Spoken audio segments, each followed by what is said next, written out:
Hindi ko alam kung gising ba ako ngayon, pero good morning, friends! Kasi pabalik po ako dito sa aking mahiwagang kusina. Kahit 5 times a day ata ako dito para chumibog. Ibang level para na excitement ko kasi kasama kita. Kung bago ka dito, alam ko hindi mo ako na-miss. Medyo naiirita ka na rin kasi ako, dito ako lumaki. Dito ako lumaki. Actually, dito nga ako lumaki. Pero for today's mukbang, nabasa naman siguro yung title o baka naka-autoplay lang talaga tong TV nyo. Sa background noise lang talaga ako. Kakainin ko ngayon ay buldak samyang carbonara ramen.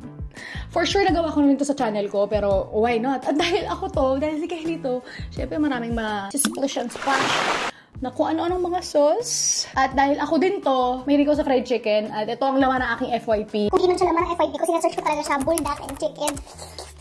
Kaya ayoko na mainggit pa. Ako na ang gagawa ng content para sa inyo. Huwag nyo na rin palang pansinin ko na mamagayo mata ko ngayon kasi... Char, kahapon sa mall, naglalakad... podcast? At dahil ayoko talaga sa mga habang intro, katulad nito, kumain na tayo. Dahil hindi ito podcast. Mukbang puto, Kelly. Mukbang puto. Mukbang. On a scale of 1 to 10, gano'n kaya ka-OA si Kelly ngayon? 500. Ganito ba itsura ng langit? Patay na ba ako? May pa-api. Alam mo nung nilatag ko to sa harapan ko, di na sa likod na lang na hindi ako pinapanood ng doktor ko. Hindi po ako to. Mukhang magkikita po kami na mas madalas-dalas. Kumain na tayo? Daldal? Ayoko na magsalita. Sabi ko na namang i-edit. Ang haba-haba na naman ang vlog na to.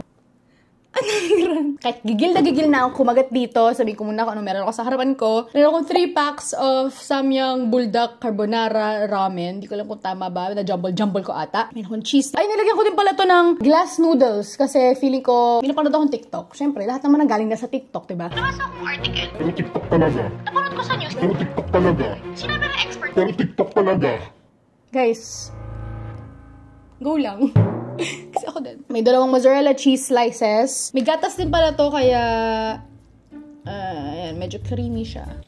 ASMR. Meron ako ditong 2 brands of fried chicken tenders. One from Hot Lips sa Poblacion, Makati. And another one from Buffalo Wings and Things. Hindi na ako magpapakitang gilas. Hindi ko masasabi ko anong flavor ba itong meron sa ilan to? 5 flavor to. Lahat-lahat. Siguro mahulaan ko na lang yung flavor as it goes. Kasi ako rin naman yung nagpipindot-pindot nito sa GrabFood. Meron ako dito mga ranch dip. Roasted garlic mayo from Lady's Choice. I've been putting this everywhere. Pati yung spicy mayo nila. Another fave of mine. Meron ako ditong Japanese mayo kasi why not? Meron ako ditong seasoned seaweed kasi again, why not? Nakamike pala ako ngayon. Hindi mawawala sa bawat mukbang na isang Kelly. Peanut butter. Ala, gutom na nga siya, kaya simulan na natin. Hindi ko pala makalimutan, kailangan ko na inumin at meron akong hot sauce dito. Sa kapatid ko to, at siya ang may pinakamataas na spice tolerance sa kilala ko. Para ma-entertain po tayo. Soda and milk. Okay, tara game. First bite. Buldak. Guys, hindi to ata. First bite, buldak.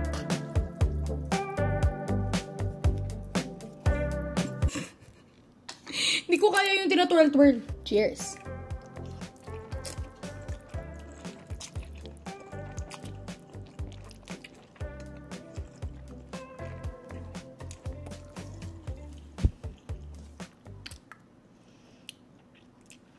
Kumain naman ako ng almusal kanina, kumain naman ng hapunan, nagmerienda pa ako kahapon.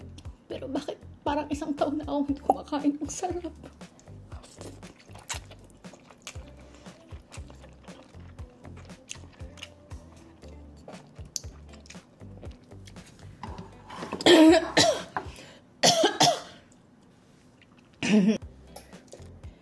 Chicken taste test.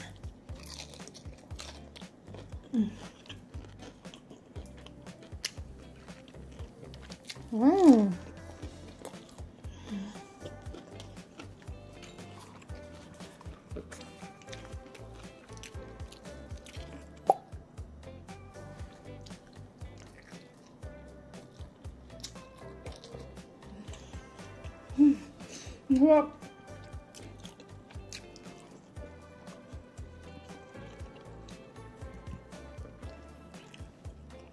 Na-miss ko to. Pwede bang everyday na lang magmukbang? Okay.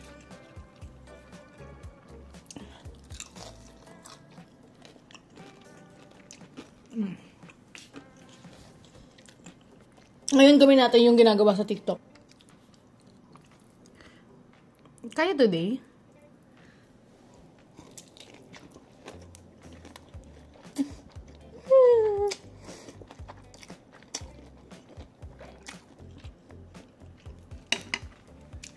May nanalo na! Sa 30 years na nagmumukbang ako dito, yun ata isa sa mga pinakamasarap na kagat na ginawa ko. At para gawin siyang top 1, syempre may peanut butter po tayo na napakadaming mantika. Peanut butter spoon. Oh, yes. Yes. Perfection. Ramen with peanut butter. Cheers.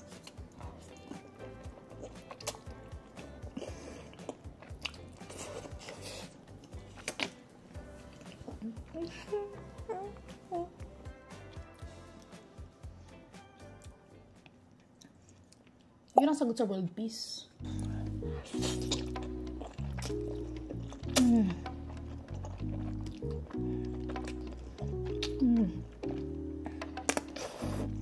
Wait a minute. Okay, mukhang hindi ko na nga po ito kakailanganin. Sige na, isa lang. Matagal-tagal na ako naiinggit tuwing naglalagay yung kapatid ko nito. Pero feeling ko kasi hindi ako masyadong matapang. Pero papakitaan ko kayo. Okay. 3 patak yun ha. Nakita niyo yan.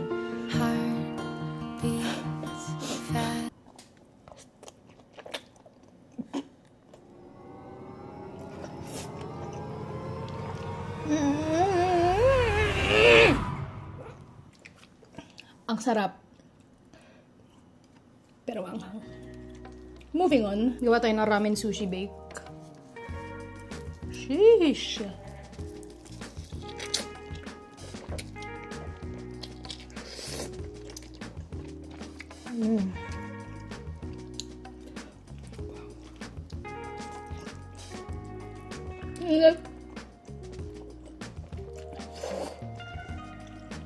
Mas magaling ako pag disposable yung chopsticks, teka.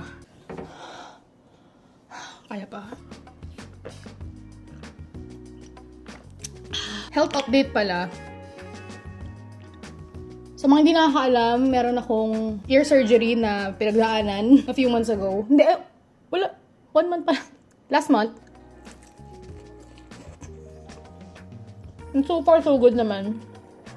I still see my doctor. Kaya, hindi na akong inom ng gamot. Puro cream na lang yung pinapahid sa mga sugat ko. Yun, mas madali. Pero hindi. And yeah, so far, so good. Minsan sumasakit pa rin siya.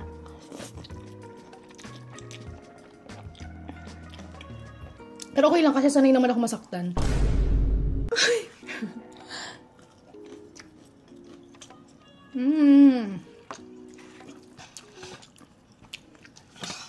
Pwede bang dito maubos? Pwede bang may mag-refill?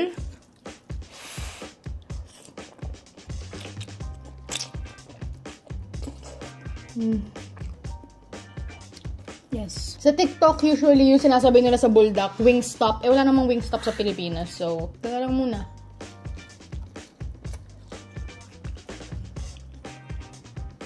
Masarap pa rin naman.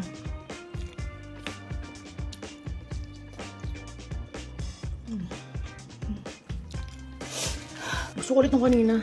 Chicken. Ramen. Huy! Pati ibang tao ang linis gumawa nito. Perfect bite.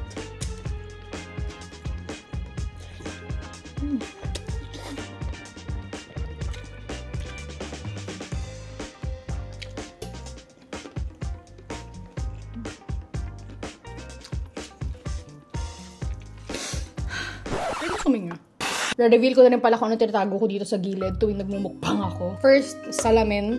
Kasi itong ngipin ko, napaka-prone talaga sa tinga. Hindi ko naman sila pinalaki ng ganyan, pero bakit bastos?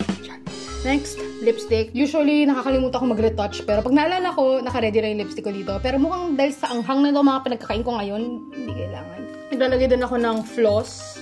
Kasi yun nga, napakatingahin ko. Nag-acid tissue. Kasi, as an editor, na pinapaload ko yung sarili ko after every vlog na i-film ko, palaging, sana nagpupunas siya ng bibig. Hindi ka sana ganyan kakintab kung may tissue ka lang sa tabi mo. Kaya yun. Learned my lesson.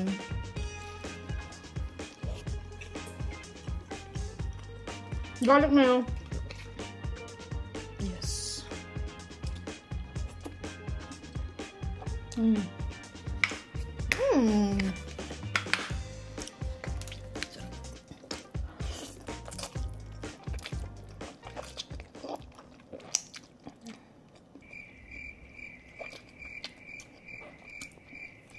pa rin ba mata ko? Kasi alam niyo ba, kahapon, medyo maraming nangyari.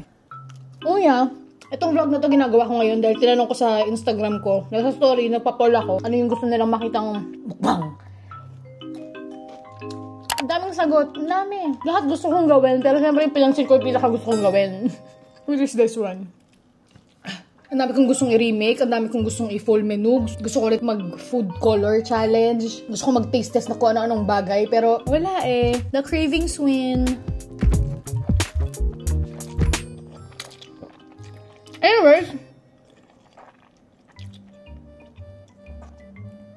doon na lang ulit ako nagpa-poll, kaya medyo natuwa ako. Ang busy ko mag-phone, tapos may text ako nakuha na may dumating akong PR kit sa lobby. So, syempre, pumunta ako, bumaba ako.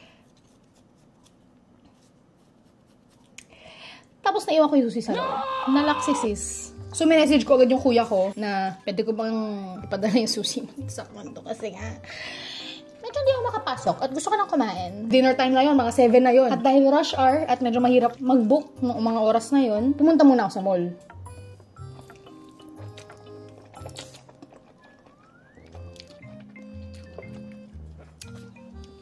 So, palakad-lakad ako. At hindi ko alam kung mannerism ko ba to o bad habit ko ba to, pero lagi ako nagkakamot ng mata. Kahit hindi man ako ina-allergy, kinakamot ko yung mata ko. Tapos napapasarap siya. Maya-maya, parang hapdi na. Ay, sakto, naiihi din ako. So, nagbanyo ako. Boom! Pagharap ko sa salamin. Yan. Ganyan yung itsura ko. Naglalakad-lakad ako sa mall. Mukha akong sinapa. So, ayan. Kung namamaga tong kanang mata ko, napasarap lang yung kamot ni sis, okay? Huwag kayo maawa. Pagalit kayo. Manok.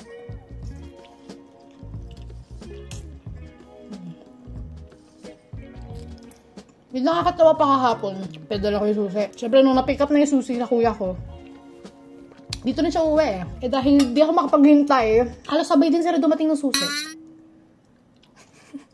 Para lang sila nag-convoy, para sila nag-motorcade. Peanut butter with chicken. Talagang sinalo niya lahat ng mantika eh, no?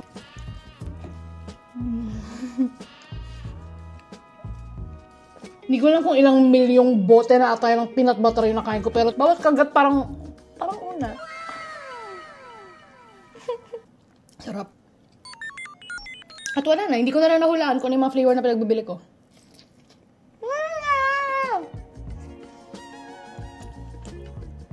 Kaya mo yan. Lista ko na lang dito sa screen. Sarap. So far, wala pang hindi masarap. Gutom lang ba ako? Anyways, tutuloy ko yung kaninang kinuwento ko. Na nagpapapoll ako sa Instagram. Grabe. Mas lalo akong na-excite sa comeback na to. Kasi na-realize ko na ang dami ko palang hindi nagagawa. At ang dami ko pang gustong i-remake.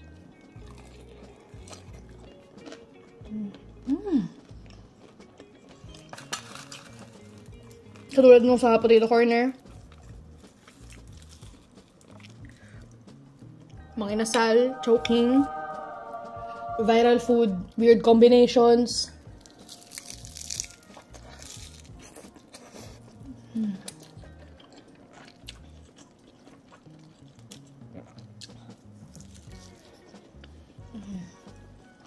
Parang halos lahat ata ng mga vinlog ko before. G ako ulitin.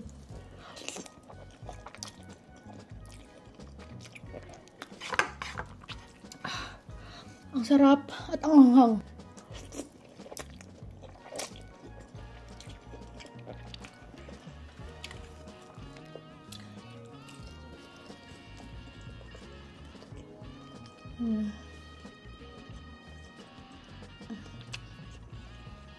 Feels so good to be back.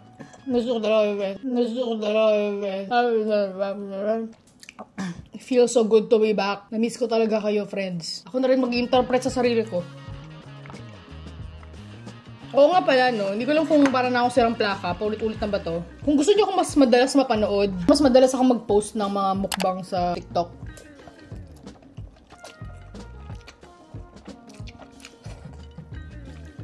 Dahil unang-una, mas madali siyang i-film. Sa phone ko lang. Mas madali siyang i-edit. Sa phone ko lang. Tapos, lately, tumatanggap ako ng mga gifts from small businesses.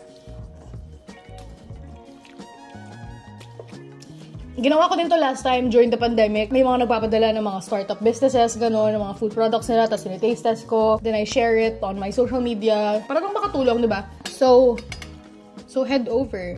Kasi marami din ako mga kinakain doon na tiramisu, mga Dubai chocolate, kung ano-ano chichiryan. Napaka-healthy. Lagot talaga ako sa mga doktor ko. Hi po. Dito lang po kayo tumingin na. Sarap. Bilib ako sa mga manok na to kasi hirap pa siya nakalabas sa aircon. Pero di pa siya dry. Alam mo yun?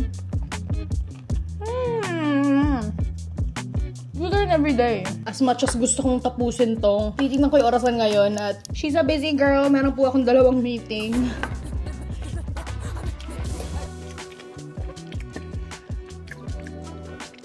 Kaya kailangan po natin mag-wrap up. Huwag kayo mag-alala. Hindi naman to ang last. Tunay na comeback po to.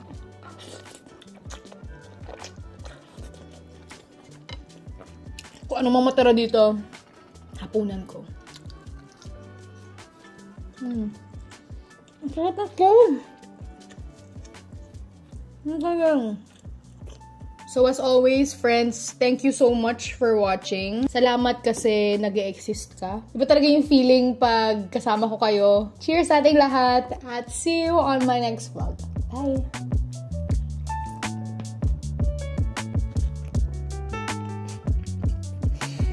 Ang sarap.